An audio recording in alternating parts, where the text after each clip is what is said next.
তিনি ছিলেন মধ্যম আকৃতির সুঠাম দেহের অধিকারী একটি মানুষ। তার চুলগুলো ছিল ঘাড় পর্যন্ত প্রলম্বিত, হালকা হালকা কোকড়ানো। তিনি যখন চুলের ভিতরে তৈল দিয়ে আছড়াতেন মনে হতো মৃদুমন্দ ঢেউ দেখা যায়। তার কপাল ছিল চওড়া, ভ্রুগুলো ছিল জোড়া ভ্রু, ধনুকের মতো বাঁকা। চোখের পাতাগুলো ছিল ফুটন্ত গোলাপের গোলাপি রঙের এক একটি পাপড়ির মতো।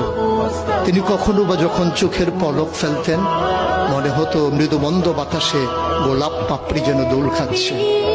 তার চোখের সাদা অংশ ছিল রক্তিমাভ সাদা, কালো অংশ ছিল কৃষ্ণ কালো। তার নাকটা ছিল খাড়া, নাকের ছিদ্রগুলো ছিল ছোট ছোট। নাকের নিচে ছিল সরু চিকন গোঁফ, গোঁফের নিচেই সেই গোলাপি রঙের ঠোঁট। তার ঠোঁটগুলো যখন কখনো বা মুচকে হাসত, গোটা পৃথিবীর মানুষ অবাক বিস্ময়ে দেখত। গোটা পৃথিবী